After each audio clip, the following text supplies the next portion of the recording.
大家好，欢迎来到今天的节目。最近我发现身边越来越多人都在抱怨睡不好觉。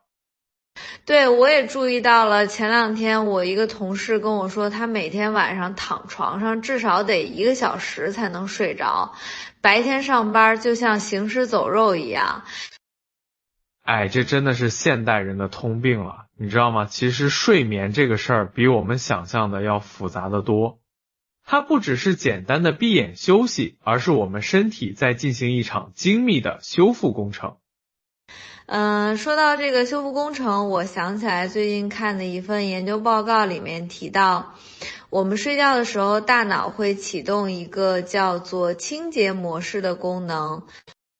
清洁模式听起来像是电脑的磁盘清理。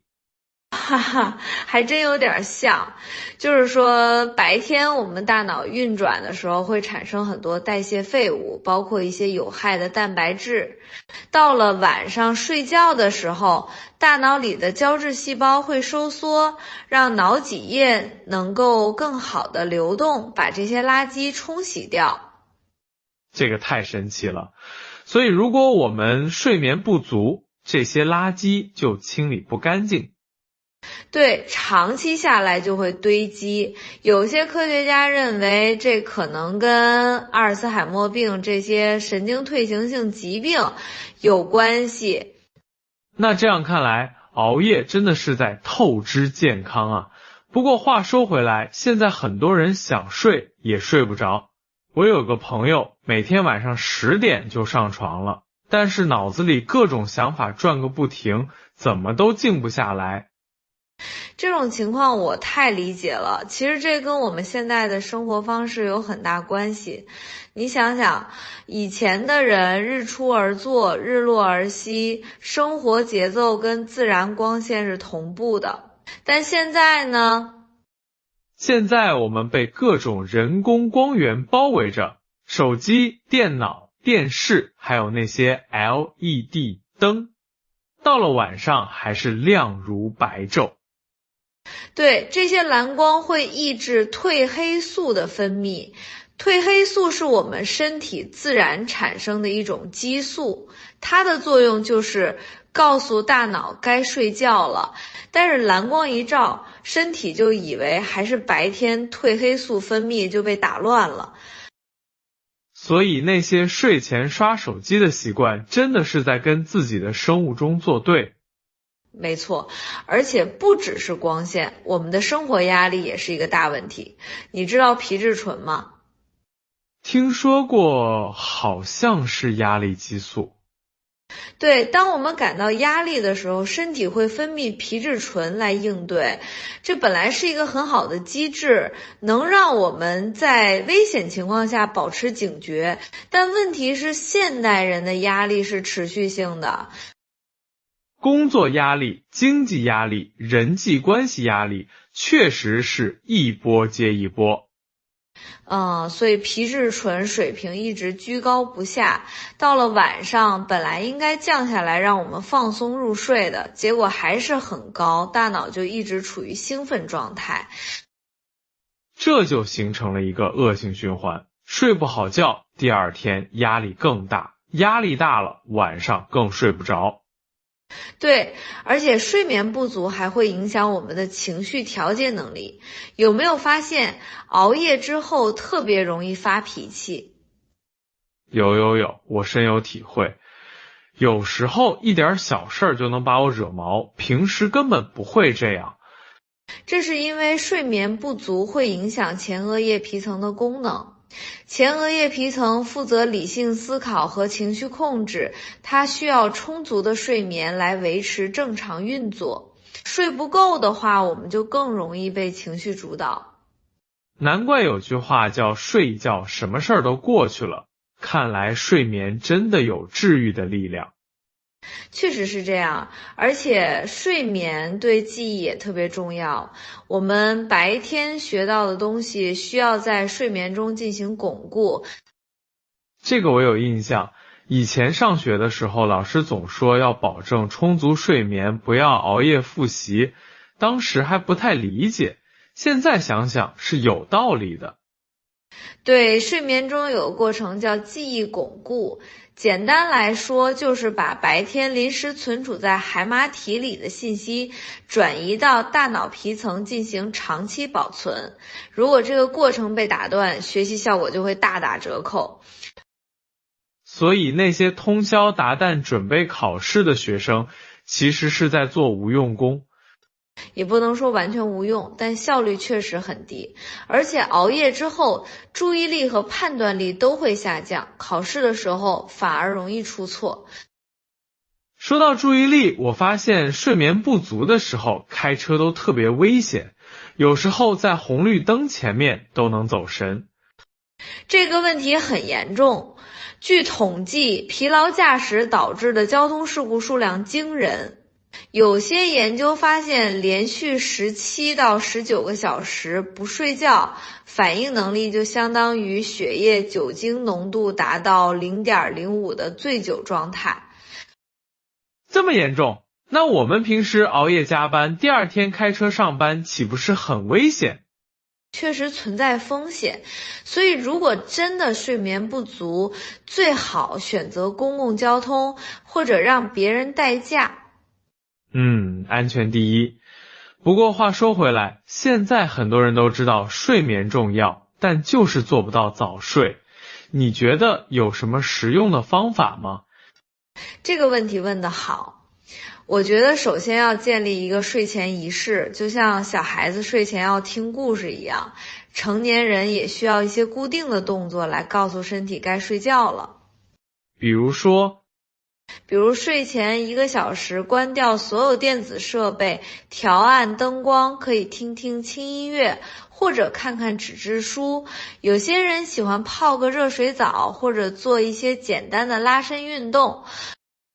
泡澡这个我试过，确实有用。热水能让血管扩张，体温升高，然后出来之后体温下降，这个过程会让人产生困意。对，你说的很对，体温的变化是一个重要的睡眠信号。其实我们的体温在一天中是有规律变化的，晚上会自然下降，这也是为什么我们会感到困倦。所以睡觉的时候房间温度也很重要。没错，一般来说卧室温度保持在16到19度比较合适。太热的话身体散热困难，太冷的话又容易被冻醒。除了温度，还有什么环境因素需要注意的？光线和声音，卧室要尽量暗一些，如果做不到完全黑暗，可以用遮光窗帘或者眼罩。声音方面，要么保持安静，要么用一些白噪音来掩盖突然的响声。白噪音是什么？就是那种频率均匀的背景声，比如风扇的声音或者雨声，这种声音能够掩盖其他不规律的噪音，让人更容易入睡。原来如此。那床垫和枕头呢？这些会影响睡眠质量吗？当然会，一个合适的床垫应该能够支撑脊椎的自然曲线，既不能太软，也不能太硬。枕头的高度也要合适，保证颈椎处于自然状态。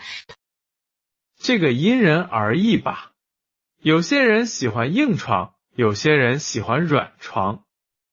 对，确实因人而异，关键是要让自己感到舒适。早上起来不会腰酸背痛，如果经常醒来后感觉身体僵硬，可能就需要换床垫或枕头了。说到醒来，我有个问题，有时候明明睡了8个小时，但还是觉得很累，这是为什么？这可能跟睡眠质量有关。睡眠不只是时间长短的问题，还要看深度。我们的睡眠分为几个阶段，包括浅睡眠、深睡眠和快速眼动睡眠。能具体说说这几个阶段吗？好的，浅睡眠是刚入睡的阶段，这时候很容易被吵醒。然后进入深睡眠，这是最重要的恢复阶段，身体会分泌生长激素，修复组织。最后是快速眼动睡眠，也就是做梦的阶段，对记忆巩固很重要。所以如果总是在浅睡眠阶段被打断，就算睡得再久也不会有好的效果。对，这就是为什么有些人睡了很久还是觉得累，可能是睡眠环境不够安静，或者有睡眠呼吸暂停这样的问题，导致睡眠质量不高。睡眠呼吸暂停听起来挺严重的，确实需要重视。这种情况下，人在睡觉时会反复出现呼吸停止、大脑缺氧，就会频繁醒来。虽然自己可能意识不到，长期下来对心血管系统的损害很大。那怎么知道自己有没有这个问题？如果经常打鼾，而且白天总是犯困，即使睡眠时间充足也是如此，就要考虑这个可能性，最好去医院做个睡眠监测。健康问题确实不能忽视。不过对于大部分人来说，可能还是生活习惯的问题比较多。对，生活习惯的调整往往能解决很多睡眠问题，比如说饮食，晚餐不要吃得太饱，也不要吃太多刺激性的食物。咖啡肯定是要避免的吧？对，咖啡因的半衰期大概是6个小时，也就是说下午2点喝的咖啡，到晚上8点还有一半在体内，所以如果有睡眠问题，最好下午2点之后就不要喝咖啡了。那茶呢？茶里面也有咖啡因。茶的咖啡因含量相对较低，而且茶叶中还有茶氨酸这种成分，有放松的作用。不过敏感的人还是要注意，尤其是浓茶。酒精呢？有些人说睡前喝点酒有助于睡眠，这是个误区，酒精确实有镇静作用，能让人快速入睡，但它会影响睡眠质量，特别是深睡眠和快速眼动睡眠。而且酒精代谢之后还可能导致早醒。所以用酒精助眠是得不偿失的。对，而且容易形成依赖。真正健康的助眠方法应该是培养良好的睡眠习惯。说到习惯，我觉得规律作息特别重要，但现在很多人工作时间不固定，怎么办？这确实是个挑战。如果工作时间不固定，至少要保证睡眠时长，比如说今天晚睡了，明天可以晚起一点，但总的睡眠时间要够。那周末补觉有用吗？适度补觉是可以的，但不要补得太多。如果平时每天睡6个小时，周末一下子睡12个小时，反而会打乱生物钟。一般建议周末的睡眠时间不要比平时多2个小时以上。原来如此。那如果已经失眠了，有什么应急的方法吗？如果躺在床上20分钟还睡不着，最好起来做一些安静的活动，比如看书或者听音乐，等有困意了再回到床上。不要在床上翻来覆去，这样会让大脑把床和失眠联系起来。这个建议很实用。还有吗？可以试试深呼吸或者渐进性肌肉放松。深呼吸就是慢慢吸气，然后慢慢呼气，专注于呼吸的节奏。渐进性肌肉放松是从脚趾开始，逐步放松身体的每一个部位。听起来有点像冥想。对，冥想确实对睡眠有帮助，它能够平静心神，减少那些让人睡不着的杂念。现在有很多冥想的应用程序可以跟着练习。不过我觉得最重要的还是心态，有时候越担心睡不着，就越睡不着。你说的对，这叫做睡眠焦虑，是很常见的现象。有些人一到晚上就开始担心今晚又要失眠了，结果真的就失眠了。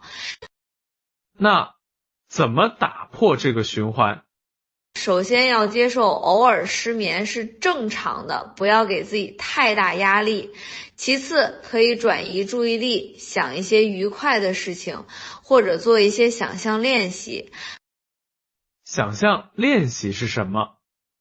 比如想象自己在一个安静美丽的地方，海边、森林或者草原，专注于想象那里的景色、声音和感觉，这样能够转移注意力，让大脑放松下来。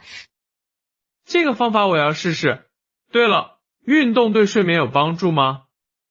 有，但要注意时间规律的运动能够改善睡眠质量，但不要在睡前3个小时内进行剧烈运动，因为运动会让体温升高，让人兴奋。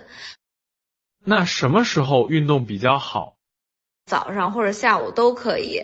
早上运动能够帮助调节生物钟，下午运动能够释放一天的压力。如果晚上想运动，可以选择一些轻柔的活动，比如瑜伽或者散步。瑜伽确实很放松。我有个朋友每天晚上都会做一些简单的瑜伽动作，他说睡眠质量明显改善了。瑜伽结合了身体拉伸和呼吸调节，对放松身心很有效果。特别是一些针对睡眠的瑜伽序列，专门设计来帮助入睡。除了这些方法，还有什么需要注意的吗？卧室的用途要单一化床，只用来睡觉，不要在床上工作、看电视或者玩手机，这样能够建立条件反射，一躺到床上，大脑就知道该睡觉了。这个我做的不好，经常在床上看手机。很多人都有这个习惯，但确实不利于睡眠。如果实在要用电子设备，可以在其他地方用，或者至少要调成夜间模式，减少蓝光。说到蓝光，现在有那种防蓝光眼镜，有用吗？有一定作用，但效果有限。最好的方法还是减少晚上使用电子设备的时间。如果工作需要，可以把屏幕亮度调低，或者使用专门的软件来过滤蓝光。看来还是要从根本上改变习惯。不过现在很多年轻人都有晚睡强迫症，明明很困了，但就是不想睡。这种现象叫做报复性熬夜。白天被工作或学习占据了所有时间，晚上就想要一些属于自己的时间，哪怕只是刷刷手机也好。对，就是这种感觉如果早睡了就没有自己的时间了。这种心理可以理解，但要意识到熬夜的代价。与其用熬夜来获得自由时间，不如提高白天的效率，或者重新安排时间分配。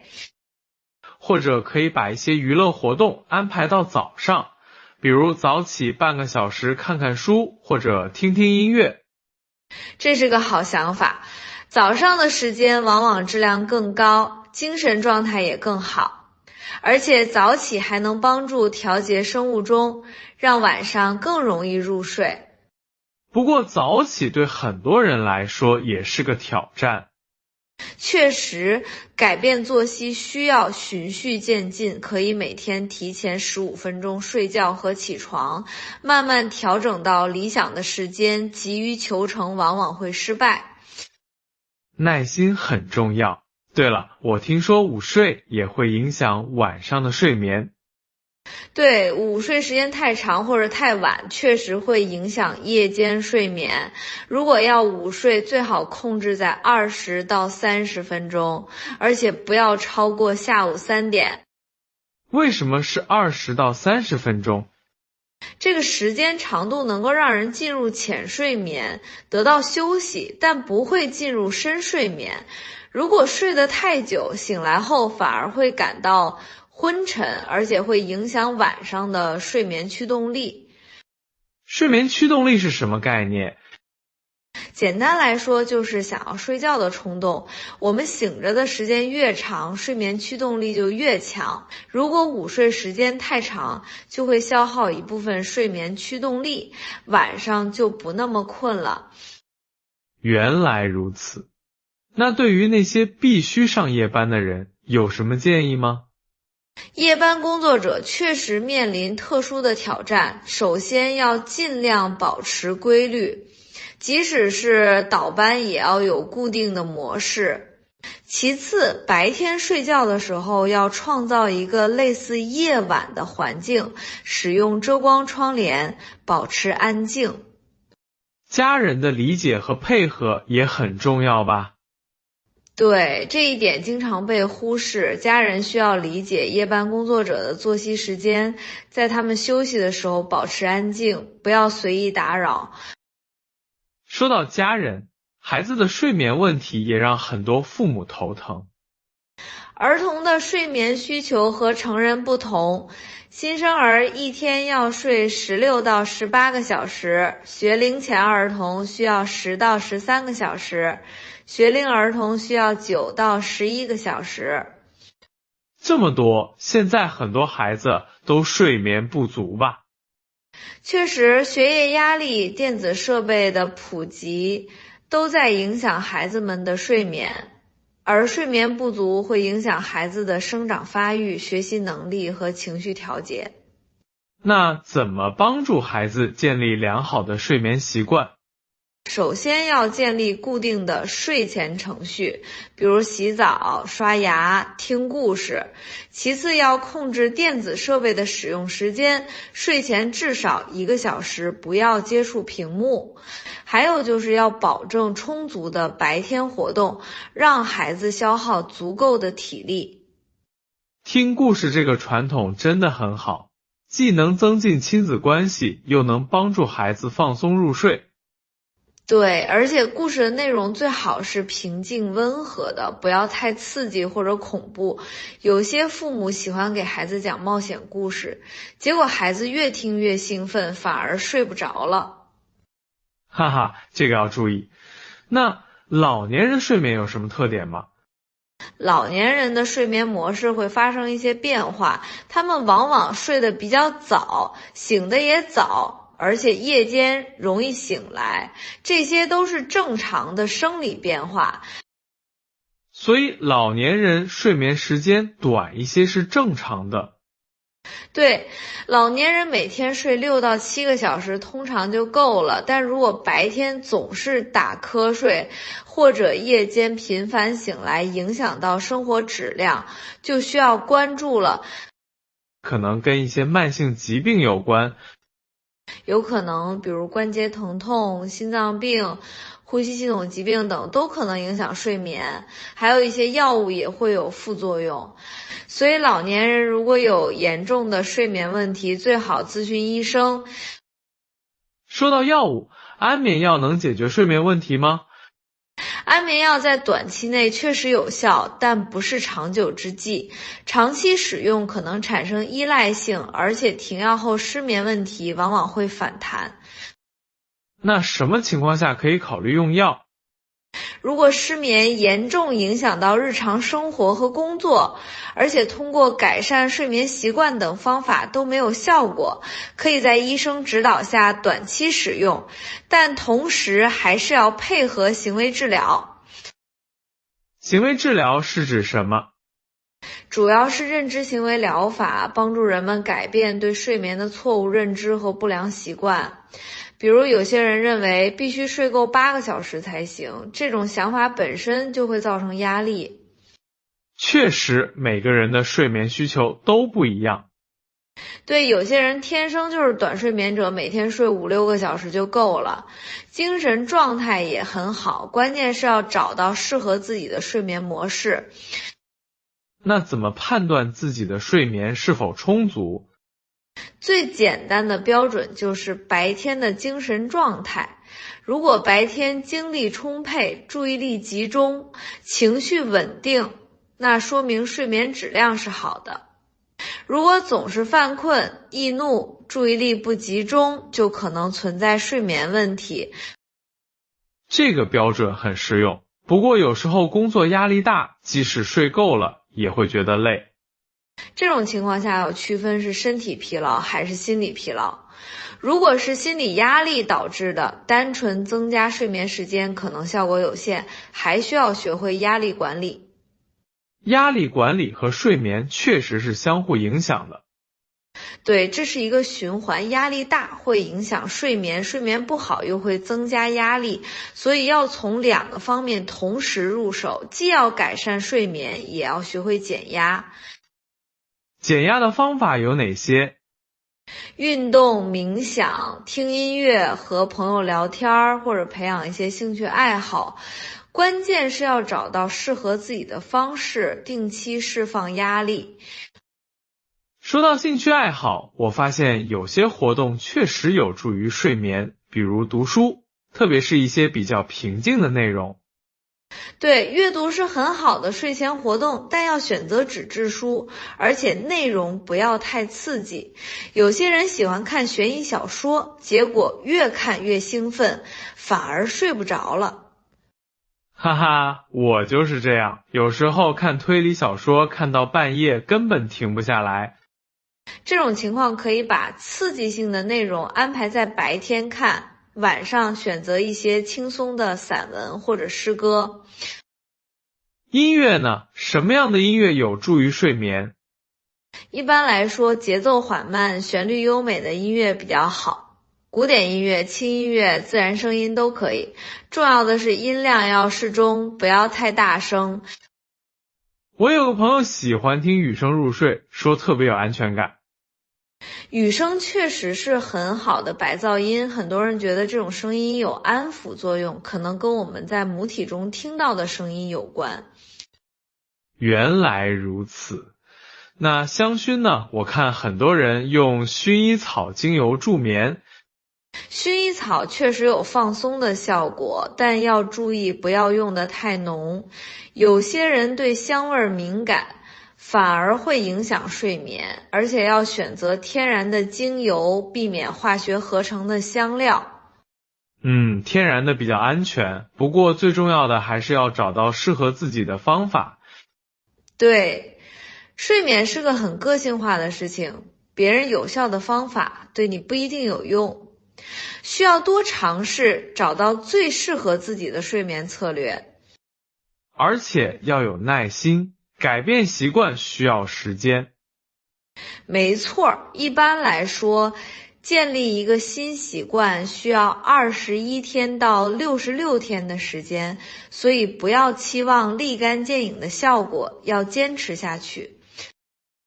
说了这么多，我觉得最重要的是要重视睡眠。很多人把睡眠当作可有可无的事情，实际上它对健康的影响非常大。对，睡眠不是浪费时间，而是投资健康。充足的睡眠能够提高工作效率，改善情绪，增强免疫力，从长远来看是非常划算的。而且好的睡眠还能让人看起来更年轻。我发现那些睡眠质量好的人，皮肤状态都比较好。这是有科学依据的。睡眠中身体会分泌生长激素，促进细胞修复和再生。睡眠不足的话，皮肤老化会加速，还容易出现黑眼圈、眼袋等问题。所以说，睡眠是最好的美容方法。哈哈，这个说法很有道理，而且睡眠充足的人精神状态好，整个人看起来都会更有活力。确实，一个人是否睡得好，从外表就能看出来。对，所以我们真的应该把睡眠当做一件重要的事情来对待，不要总是想着再玩一会儿手机或者再工作一会儿，健康才是最重要的。说得对，其实很多时候我们熬夜做的事情，第二天精神好的时候，可能半个小时就能完成。没错，睡眠不足会严重影响效率。与其熬夜低效率的工作，不如早点休息，第二天精神饱满的去做。这就是所谓的磨刀不误砍柴工。对，睡眠就是在磨刀，刀磨得锋利了，砍柴的效率自然就高了。好的，我觉得今天我们聊了很多关于睡眠的话题，从睡眠的重要性到具体的改善方法，希望能够帮助大家更好的理解和改善自己的睡眠。是的，睡眠虽然看起来是个简单的生理需求，但其实涉及到生活的方方面面，只要我们用心去调整和改善，相信每个人都能拥有更好的睡眠质量。最后想提醒大家的是，如果尝试了各种方法都没有改善，而且严重影响到日常生活，一定要及时寻求专业医生的帮助。有些睡眠问题可能需要专业的诊断和治疗。对，不要讳疾忌医，现在有专门的睡眠医学科能够提供科学的诊断和治疗方案。好的，希望每个人都能拥有甜美的梦乡，每天都能精神饱满地迎接新的一天。感谢大家的收听，我们下次再见。晚安，好梦。